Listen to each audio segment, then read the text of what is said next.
La comunidad del pueblo de Dios, la iglesia.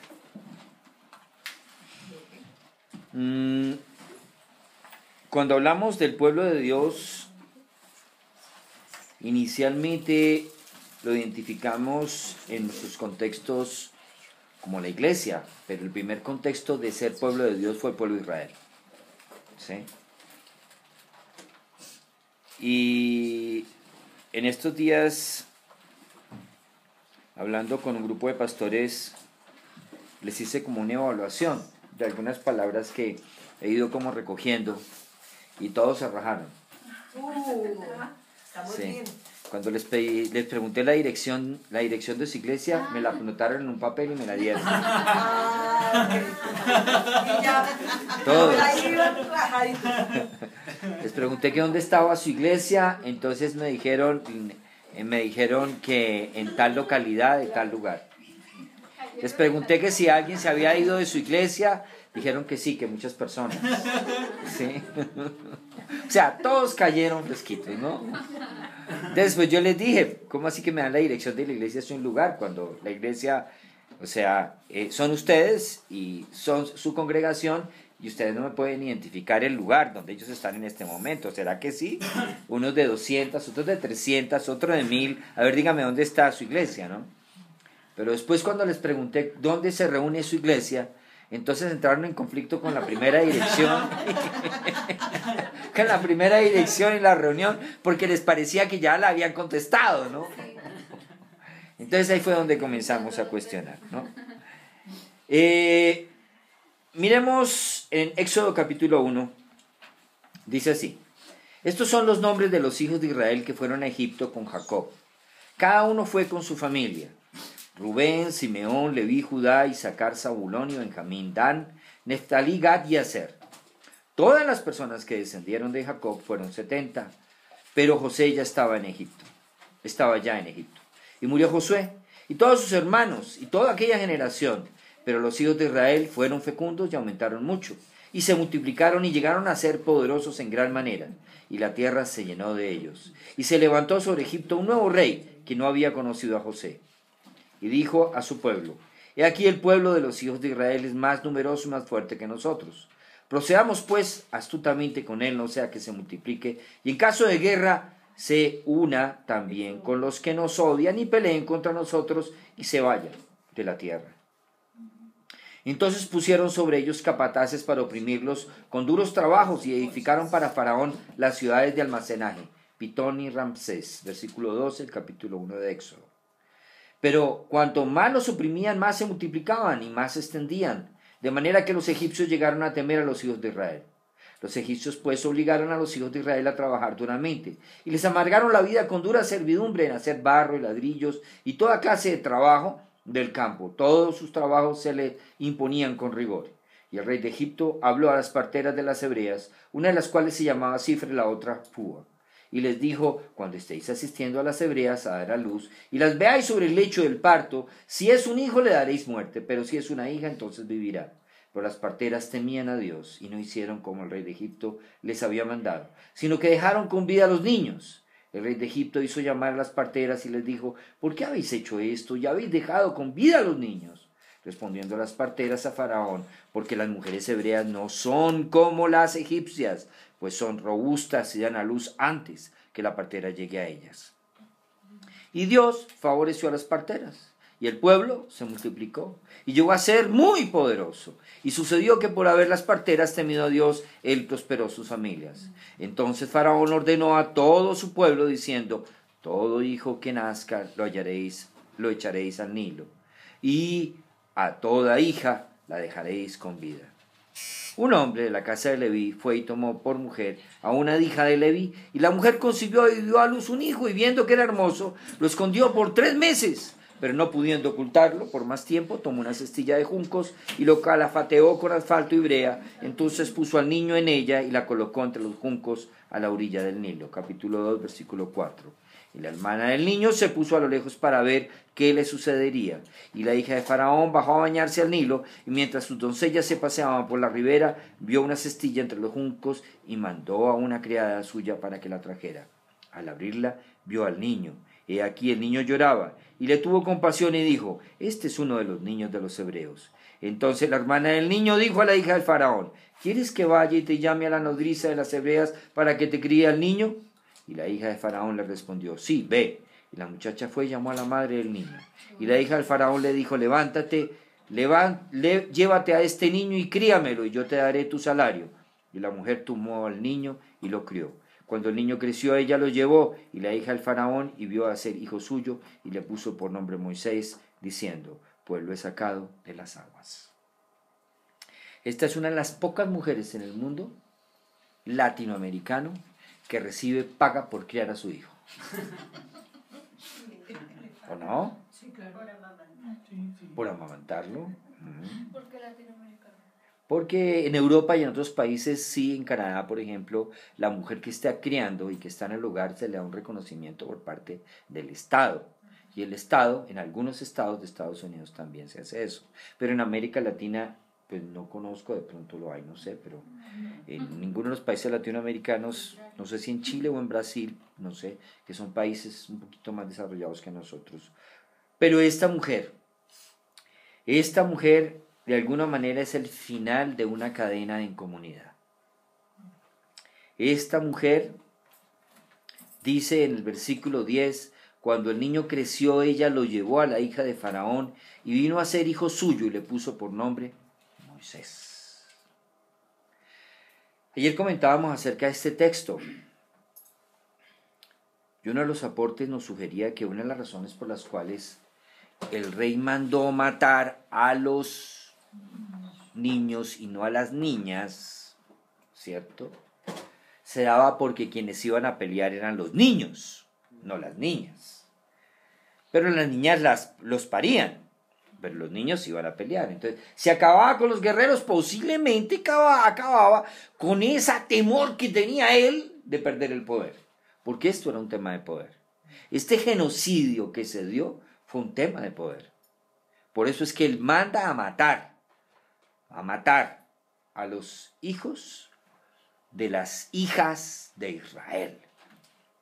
Pero ¿qué hicieron las hijas de Israel? Estas mujeres eran, primero que todo, una de las características muy significativas de estas mujeres eran que eran unas viejas desobedientes. Esa es una de las características de estas mujeres. Mujeres desobedientes necesita el reino de Dios, hermanas. Bien desobedientes. Dios bendice la desobediencia, les digo. Ahí, lo pueden ver ustedes. ¿Solo las mujeres? Dios bendice la desobediencia. Sí. Hoy, como estamos celebrando los 3 meses de las mujeres, después vienen los hombres. Sí. Entonces, se necesitan, porque es que nosotros nos hemos vuelto demandantes de ellas, que tienen que obedecernos. Y eso, primero que todo, teológicamente no se sustenta en la Biblia, porque es una condición de casadas, no de mujeres. Entonces, estas mujeres no estaban casadas, y así estuvieran casadas con el rey de Egipto, fueron desobedientes, así como la hija del rey de Egipto que le desobedeció. Fue una mujer subversiva. Y entonces, para estas mujeres lo más importante no era obedecer, lo más importante era a quién obedecían. Eso era lo más importante para estas mujeres. Y estas mujeres, el principio de la obediencia debe descansar no sobre la obediencia misma, sino, vamos a ver el versículo que se encuentra en el 16. ¿Del 2? 1:16. Y les dijo el rey: cuando estéis asistiendo a las hebreas a dar a luz y las veáis sobre el lecho de parto, si es hijo le daréis muerte, pero si es hija entonces vivirá. Pero las parteras, esos peros de las mujeres son brutales, temían a Dios. Ese es el soporte de la obediencia, el temor al Señor. Acá dice varoncito. Varoncito, dice él. Varoncitos. Okay. Entonces, el principio de la obediencia de una comunidad descansa no en la obediencia al pastor, sino en la obediencia a Dios. Y el principio del temor a Dios descansa sobre el principio de que Dios nos invita a ser sujetos y obedientes en una comunidad. Pero no es porque es el pastor, es porque Dios delegó una autoridad. Y siempre y cuando esa autoridad obedezca a Dios, se le obedece. Pero si no obedece a Dios, se le desobedece. Ese es el principio que de alguna manera vemos acá. Y entonces el principio de la desobediencia civil sin violencia. Porque no es la desobediencia y tome el taconazo volador y le abrió la cabeza al esposo. No. Es desobediencia sin violencia. Desobediencia sin manipulación, desobediencia sin control, desobediencia sin maltrato psicológico ni espiritual. Porque es que podemos ser desobedientes y entonces manipulamos. Y ese no es el espíritu de la desobediencia bendecida. Pero hay una cosa muy curiosa, que este pueblo crecía y crecía y crecía. Y allí un principio, precisamente, era una comunidad del pueblo de Dios. Miremos lo que pasa acá. Miren lo que el autor, yo asumo, que quiere comunicarnos, es un crecimiento integral, es un crecimiento significativo. No es un crecimiento numérico, es una comunidad que crece y crece de una manera integral. En el versículo 7 dice, y la comunidad del pueblo, o sea, los hijos de Israel, fueron fecundos. ¿Cómo dice ahí? Fructíferos. ¿Cierto? Ok, igual. Luego dice, y aumentaron mucho. Claro. Se multiplicaron, ¿cierto? Aumentaron. También hay un aumento, pero surge desde la fecundidad. Aquí utiliza una palabra, me parece muy chévere, que es fuerte y numeroso. Bueno, más adelante está, mira eso, y dice, y se multiplicaron y llegaron a ser poderosos, fuerte y numeroso, poderosos en gran manera, y la tierra se llenó de ellos. Note que la consecuencia del aumento se da por la fecundidad. Somos fecundos, entonces somos fértiles, entonces nos multiplicamos y multiplicamos entonces en esencia lo que somos. Si somos flacuchentos endémicos, entonces vamos a reproducir flacuchentos endémicos. Pero estos no se reprodujeron. Y se reprodujeron en tiempos de adversidad. Y esto se llama resiliencia. Miren el versículo 11. Entonces pusieron sobre ellos capataces para oprimirlos con duros trabajos. Opresión, duro trabajo. Y edificaron para Faraón las ciudades de almacenaje. Pero cuanto más los oprimías, más se multiplicaban. Esto se llama resiliencia. La capacidad de sobreponerme a la adversidad, recuperarme. Sí, eso es resiliencia. Y más se extendían de manera que los egipcios llegaron a temer a los hijos de Israel. Qué tremendo. Este crecimiento le produce miedo al enemigo. Pero si usted solamente crece en una sola dimensión, en conocimiento de la Escritura y no en relación con el Dios de la Escritura, entonces ese crecimiento es rechimbis. Rechimbis. ¿Sí? Entonces cuando usted se engorda y no se nutre, ese engordamiento es rechimbis. Se llama obesidad. Porque usted va y se pesa en la balanza y dice, antes éramos 30, ahora son 50 libras. Aumentó pero en grasa. Pero cuando el Señor, sí, no en gracia, sino en grasa, exactamente, sí. Pero cuando el Señor nos pesa y encuentra que es pura masa muscular, es masa relacional, es fe que le agrada, es amor por cantidades. No está lleno de grasa de odio, de grasa de resentimiento, de grasa de rencor, de grasa de amargura, de grasa de despecho. No. Entonces, ¿qué encontramos acá? Una comunidad que crece. Y miren quién fueron las que generaron el crecimiento. Mujeres, mis hermanos. Ay, Dios mío. Mujeres. Mujeres. ¿Cuántas mujeres se involucraron en esta comunidad?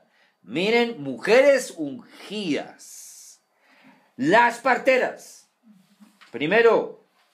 Segundo. Vamos al versículo, capítulo 2, versículo 1. La mujer que tomó un hombre de la casa de Leví, a una hija de Leví. 2. Vamos en el 2:1. Van dos mujeres. Esta mujer concibió y dio a luz un hijo, y viendo que era hermoso, lo escondió por 3 meses. Esta mujer, gracias a esta mujer, es que se cuidó al libertador del pueblo de Israel. Pero curiosamente esto sucede algo muy similar con el libertador, que es el Señor Jesús. Que hubo también un genocidio por temor, lo mismo que sucedió con el rey de Egipto. Se sintió vulnerable a que le quitaran el poder. ¿Qué es un genocidio? Una muerte de una generación, una muerte de una raza. Genocidio, la muerte de un pueblo. Entonces eso era lo que quería hacer él. Entonces miremos, vamos en 2 mujeres. Y entonces ella puso al niño en una cesta. Y la hermana, 3 mujeres. Y la hermana del niño se puso a lo lejos para ver qué sucedía. Y la hija del faraón bajó a bañarse al niño. 4 mujeres. Y mientras sus doncellas se pasaban por la ribera, vio la cestilla. 5, 6, no sé cuántas doncellas habían ahí. 7, 8, 9, 10 mujeres. Una de ellas abrió la cestilla y se la mostró a la hija del faraón. Y ella dijo: ¡córtenle la cabeza! Porque hay que seguir las instrucciones de mi papá. Tengo que ser una hija obediente. ¿Sí eso hizo? No. Desobedeció. ¡Qué calaña de viejas! Compasión. Tuvo compasión, misericordia. Estas son una comunidad. Estas mujeres, sin estar de acuerdo, estaban en red porque temieron al Señor. Y ese fue el sentir. Porque las parteras no tenían por qué hacerlo, pero temieron, o sea que la influencia de las mujeres israelitas sobre ellas ya había hecho que ellas tuvieran una conversión. Interesante. Unas mujeres convertidas. Las parteras eran egipcias. Sí, claro. Excluir a las mujeres, de la realidad del reino por el ministerio es excluirlas de los propósitos de Dios. Repite. Aquel que dice que una mujer, Las parteras no eran egipcias. según- bueno, eso, ¿Las parteras no eran No eran egipcias? egipcias. No, sí, eran egipcios. pero eran mujeres. ¿O alguien duda eso? Entonces, Las dos sigamos. eran hebreas. Bueno, sigamos. Eran mujeres que temieron al Señor.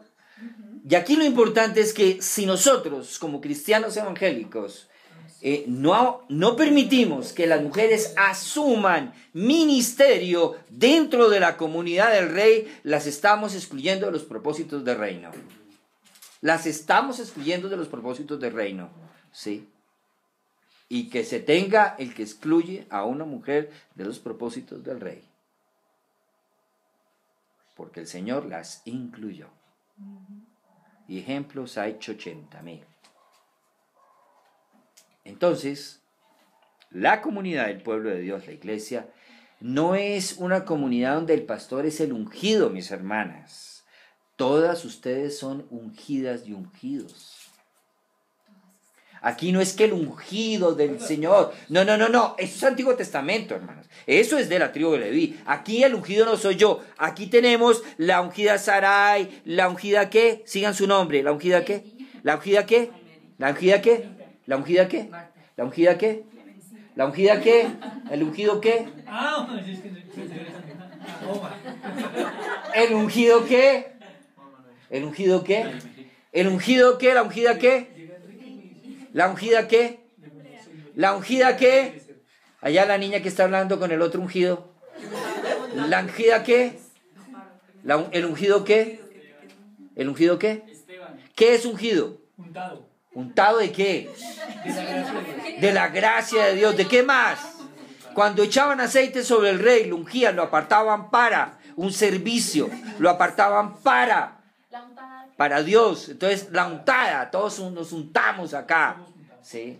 Entonces, unos más untados que otros. No, todos somos untados con la misma gracia. No es que entonces ahora salgan, no, es que los pastores son más untados que las ovejas. No, todos somos llamados. Que di diferentes expresiones al llamado, amén. Todos somos ministros con llamados diferentes, amén. ¿Sí? Esa es una realidad. Entonces por eso dice ahí la comunidad del pueblo de Dios, la iglesia, la comunidad de ¿qué? De los ungidos, el renuevo, comunidad cristiana Filadelfia, pastores William y Lucelena, Charly Jaramillo. Todos somos ungidos, todos. No es que el ungido, uy, qué unción la que tiene el ungido, los viernes en la noche es que el ungido, no, un momentico, todos somos ungidos. Que parte de la expresión de su servicio sea esa, amén. Porque eso ha llevado a ubicar a los ministros en una posición que no les corresponde. Ajá. Y eso genera problemas luego de abuso de autoridad. Usted expuso eso delante de unos pastores. Amén, ¿Del hermano. movimiento misionero? Amén, hermano. ¿De verdad?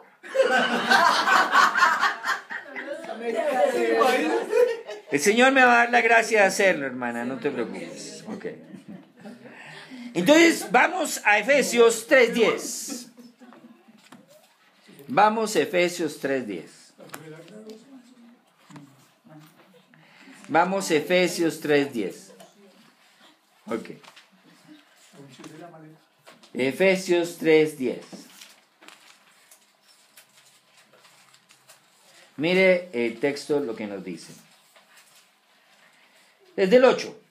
A mí, que soy menos, está hablando Pablo, que el más pequeño de todos los santos, se me ha concedido esta gracia: anunciar a los gentiles las inescrutables riquezas de Cristo y sacar a la luz cuál es la dispensación del misterio que por los siglos ha estado oculto en Dios, creador de todas las cosas,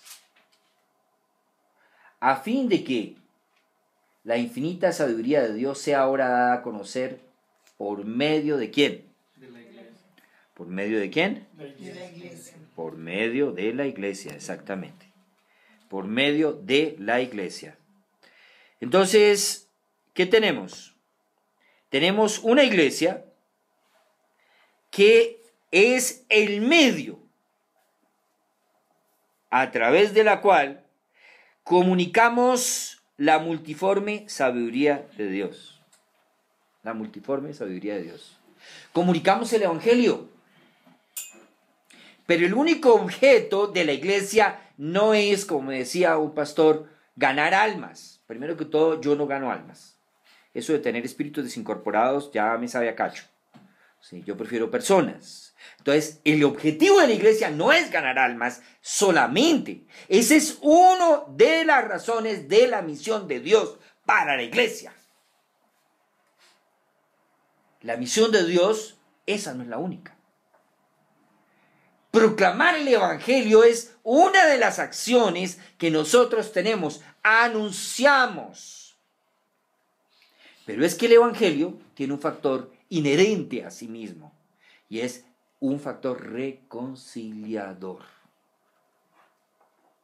Entonces, por medio de la iglesia, comunicamos la multiforme sabiduría de Dios. ¿Y qué sucede? Ese Pablito nos está hablando de que le fue dada gracia de anunciar entre los gentiles el evangelio de las insondables riquezas de Cristo. Eso fue lo que hizo Pablo, comunicar ese evangelio.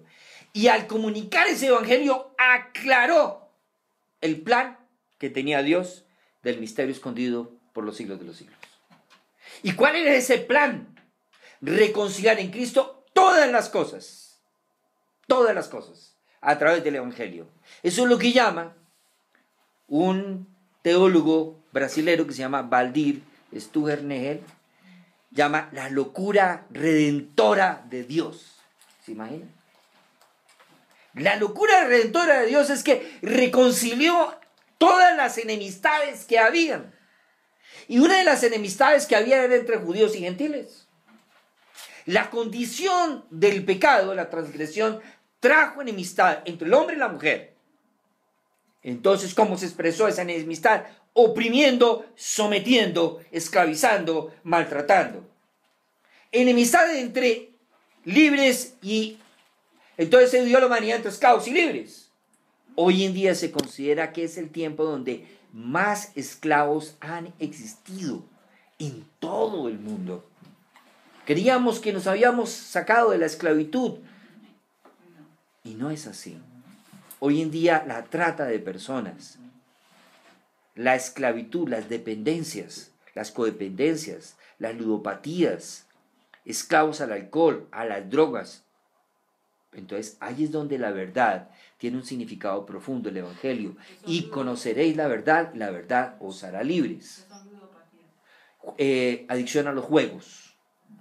Entonces son las personas que encuentran en los casinos, son ludópatas, ¿sí? O también hay adicción a la tecnología, tecnoadicción se llama. Al trabajo también, ¿ves? A las dependencias emocionales. Entonces, este evangelio tiene una acción de redención. Entonces, ¿qué pasa cuando presentamos el evangelio? La iglesia no tan solo presenta el evangelio, sino también la iglesia tiene una acción reconciliadora por el mismo evangelio. Entonces, ¿qué sucede? Cuando el evangelio entra, transforma. Y esa transformación nos deja un referente que se había perdido. Es la imagen de aquel que nos creó, que es lo que dice el versículo 10. Dice, y revestidos del nuevo hombre, conforme a la imagen del que lo creó, se va renovando. Esto es un proceso, mis hermanos. No existen cristianos vía microondas, que los meten 30 segundos y ya salieron cocinados. Sí. No sirven. Hay un problema, tenemos papel metálico, entonces cuando meten microondas, se daña el microondas. Entonces estamos revestidos de una coraza de papel de aluminio que se tira a todos los microondas, por eso es que no sirven.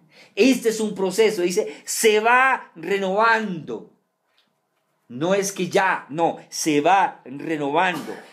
Conforme a la imagen de que lo creó, se va renovando hasta la plenitud. Conocimiento pleno. Y allí no hay griego, no hay judío. Mírese, no hay griego, no hay judío, no hay circuncisión, no hay incircuncisión, no hay bárbaro, no hay extranjero, no hay esclavo ni libre, sino que Cristo es el todo en todos. Y eso se llama la nueva humanidad. Eso es ser iglesia, mis hermanos. Eso es ser iglesia, la nueva humanidad redimida por Cristo. Esa nueva humanidad se llama una comunidad del pueblo de Dios. El problema es que esta nueva humanidad no está reflejando el ser comunidad de fe ni familia de fe, sino estamos reflejando otras cosas. La iglesia de Cristo en Colombia está reflejando otras cosas. No refleja la fe de una comunidad. ¿Pero la fe en quién? Dice, en Cristo. No es la fe en la fe que se ata y que se desata y que se vuelve a atar cuando se desata el calzado. No, esa fe no es la que nos ofrece el Evangelio. Dice, vestidos pues como escogidos de Dios, santos, amados, de entrañable misericordia, de bondad, de humildad, de mansedumbre, de paciencia. Eso es. De eso es que somos revestidos. Entonces, la iglesia participa no tan solo en la proclamación, sino tiene presencia de reconciliación, presencia de restauración, presencia de transformación. Eso hace también la iglesia. No es tan solo ir y cazar almas. Eso déjelo para dejarlo güey, hermanos. Pero eso no es lo que nos llamó a nosotros. El mensaje trasciende y la iglesia trasciende con el mensaje. Entonces, ¿cuál es el objeto de la fe? Comunidad de fe. Nosotros decimos el renuevo, comunidad de fe, dice, pero ahora que ha venido la fe, ya no estamos bajo una guía, porque todos sois hijos de Dios por la fe en Cristo Jesús. No es fe en la fe. Somos una comunidad de fe, pero la fe en Cristo. Pues todos, y este es otro pasaje diferente al de Colosenses, este es Gálatas 3, 25 al 29, pues todos los que habéis sido bautizados en Cristo, de Cristo estáis revestidos. Es diferente al de Efesios, perdón. De Cristo estáis revestidos. Ya no lo que estábamos en la adoración. Somos revestidos, nos puso. Ya no hay y no hay. Porque todos vosotros sois uno en Cristo Jesús. Entonces, ¿cuáles son las desigualdades que como pueblo evangélico estamos creando con las mujeres? ¿Cuáles son las relaciones de subordinación cuando somos uno solo? ¿Dónde están las desigualdades establecidas de género cuando en Dios mismo subsiste lo masculino y lo femenino y fuimos creados a su imagen y semejanza? Teológicamente no hay por dónde. Aunque se coja un versículo inadecuadamente y se diga que la mujer calle en la comunidad. Un solo versículo para hacer teología. Eso va contra la misma razón de la teología sistemática, pues. O de la teología narrativa, también. O cualquier tipo de teología. Es un texto que no ha sido bien examinado y ha sido mal interpretado, que vamos a ver nosotros. Entonces, no hay. Si vosotros sois de Cristo, ciertamente descendientes de Asael somos y herederos según la promesa. O sea que todos nosotros somos descendientes de Abraham, no necesita tener un apellido ni Fleischmann, ni Shatman, ni Manson, ni nada. No, no se preocupe. Todos nosotros, porque de pronto hay alguno que se va por allá porque le dijeron que tenía un apellido judío y entonces se va a una comunidad mesiánica, porque entonces, no, un momentico, aquí dice, y vosotros sois de Cristo, ciertamente descendientes de Abraham sois y herederos según la promesa. Conclusión, la locura redentora de Dios. La iglesia es el fruto del amor reconciliador, de Cristo.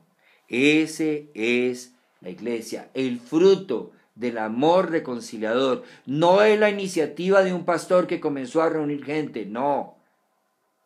Ese no es lo que mueve ni debe mover. No es la necesidad de plata que tiene alguien y entonces le da por poner una bodega. No, eso no es. Entonces dice, la iglesia es el fruto del amor reconciliador de Cristo y por lo tanto la revelación de la multiforme sabiduría de Dios. Esa es la iglesia.